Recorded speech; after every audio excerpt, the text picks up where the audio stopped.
I don't care how I feel. Yeah. I don't care if I feel happy or sad. It doesn't really affect what I do each day. I do the exact same things. I act the exact same way.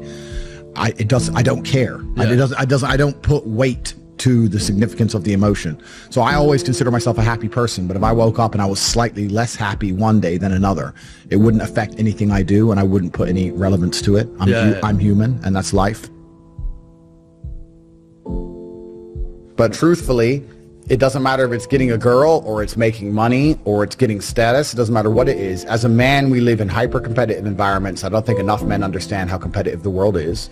If you want a girl, you're competing against other men. You're not the only man who had the idea of getting that girl. There's no girl you're going to see and go, I'll get that girl, and didn't cross anyone else's mind. Everybody else wants her. You have to outcompete other men. You have to be as competitive as possible. You have to be as successful as possible in all realms. You have to be as good-looking, as funny, as smart, as spontaneous, as interesting, as charismatic, as rich as possible. You need to try very hard to be your absolute best. And as you become a better man, you'll crack through different tiers of attractiveness, and eventually you get to the top and you'll be able to have any girl you want. But the truth is, I have a lot of guys ask me, similar to your question, a guy will come to me and go, how do I get a girl? I'm like, bro, you're a loser. Yeah, but I know, but how do I get a girl? Well, you're a fucking loser. You're a loser. Why are you asking me? It's like saying, how do I win a race with a push bike? You're racing Ferraris. What do you want me to do? Yeah. There's only so much you can do. There's only so hard you can pedal. There's only so many tricks and tips. There's only so many game things you can say, so many pickup lines. If you're a loser, it's going to be very, very difficult, and it's going to get harder and harder. The game is rigged to become harder and harder for men. It's not getting easier. It's going the other way. And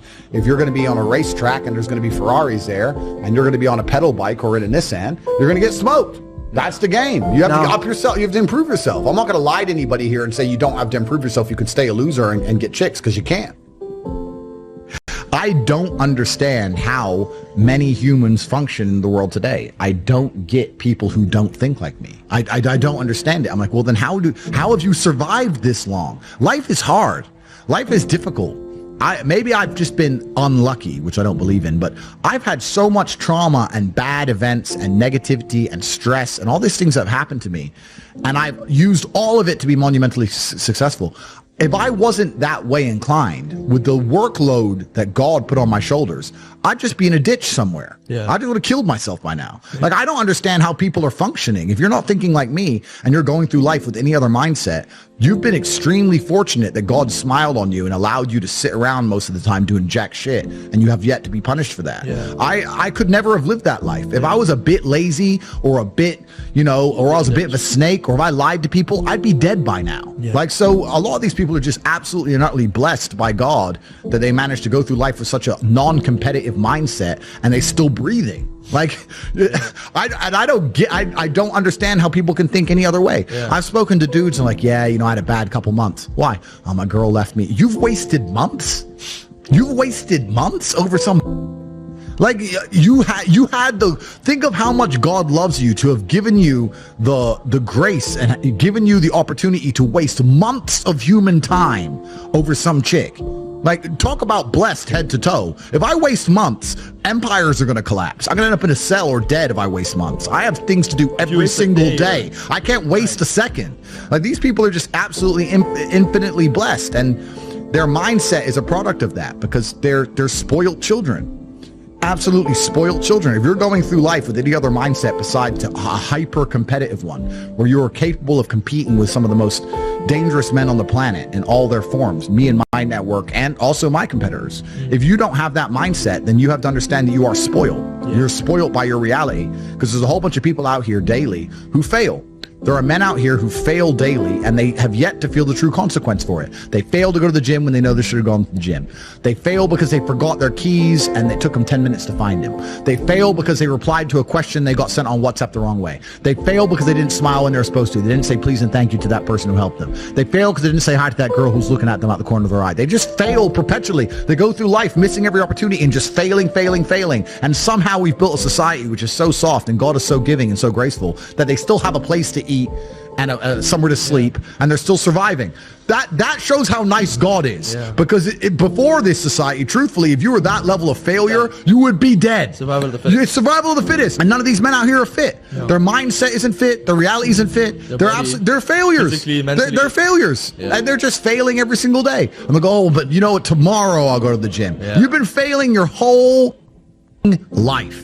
That's all you've done is fail. And then you sit and wonder why people like me absolutely and utterly outcompete you. It is so easy to become a top tier male in the world today because the competition is so ridiculously low. There are 2% killers like me, and everybody else is amateur, head to toe amateur. They can't even pay attention to anything. They can't try anything. They're amateurs. And it's really mind blowing to me because I've tried with all of my computational power to imagine having a mindset different to mine. And I just can't see a reality worth having. I can't see a reality worth living. I can't see how you're going to build a life worth experiencing if you have any other mindset. I can't see it. Yeah. I've never met somebody with a fantastic life who did not completely and utterly believe in themselves. I've never seen somebody massively succeed and they didn't believe in themselves, ever. I've never seen somebody who just allows life to happen to them and become blown off course by some sadness, end up doing massively monumental and important things. I've never seen it. It's never happened. It does, and it's never going to happen. If I'm unhappy with something and I'm uncomfortable with something, I fix it. Yeah. That's endless motivation, which I don't truly believe in as a concept, but that's endless fuel for the fire. Right. If I was unhappy with something about myself, regardless of what it was, I would be able to take all of that discomfort and turn it into endless energy to get the problem fixed. Yeah, exactly. But these people seem to it's okay to be unhappy. Yeah, well, these people seem to sit and say, I'm really unhappy with X, but then stay doing X. So I don't believe they're truly actually unhappy. What you'll notice if you live life long enough is that somebody will sit and say to you, I'm unhappy being a loser. You say, why are you a loser? I just sit at home and play video games 7 days a week. And you're like, okay. And maybe 3 days of the week they're unhappy doing that. Yeah. And that's the time they email you and that's the time they want to make a change. But 4 days of the week, they don't really, it doesn't really bother them. Yeah. It doesn't really bother them. Because if it bothered them 7 days a week, guess what? They would fix it. Correct. Yeah. So I have very little sympathy for people. And that's not because I'm not a nice person, but it's because I've been so hard on myself and I've been through so many things that were difficult, and I've been through so much pain and trauma myself, some of it self-inflicted, some of it given to me by God to make me a better person. But I've been so difficult on myself. It's very hard for me to look at somebody who's refused to be difficult on themselves and see them as my equal or feel sympathy or pity for them. Why would I feel pity for somebody who took the easy route when I took the hardest possible route? Yeah. I took the hardest possible way to be the man I am, and you were too big of a... And now you want me to feel sorry for you? I don't feel sorry for you. Yeah. I don't feel sorry for these people. And because as a man, you can be anything you decide you want to be. That's the beauty of being a male. You can build your character completely from the ground up, just like a video game. Every single thing about me that people respect, I built.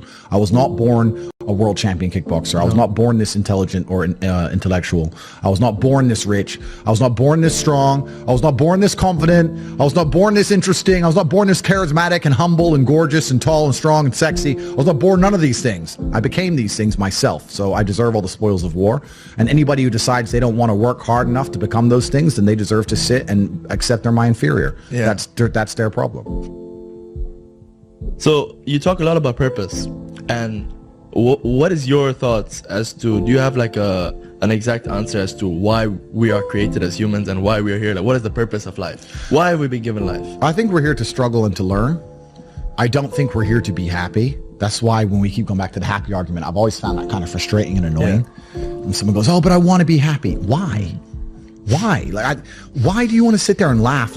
Like you were happy your entire childhood. That's your happy days. You're allowed to be happy as a kid. Finished. It's all over now, right? You're a man. You have responsibilities. I think we're here to do important. Provide, protect, and we're also here to do important things. And important things are going to be difficult, and they're going to be hard, and you're going to get frustrated. But that's what gives you purpose. I don't see anyone who's chasing happiness. I think that's a very feminine frame. I understand why some women just want to be happy. I don't know how it feels to be a girl because I'm not one. But in my experience, I know women who just want to be happy. Yeah. Girls just want to have fun. Fine. But you're a man, right? And if you're a man, then it's absolutely not really a different experience of life. I think we're here to struggle. I think we're here to endure pain. Yeah. I think we're here to just see how hard we are to kill. I think that going through terrible things and living through them and coming out the other side is one of the most fantastic things about being human. I think that it's almost like once you understand what life is really about, there's no emotion which isn't enjoyable. The only emotional state which can be seen as detrimental is feeling nothing at all. But if you're sitting at home and you're feeling truly heartbroken, at least you're feeling something, right? And I think that's the whole part of being human. I think we're here to struggle. I think we're here to go through pain.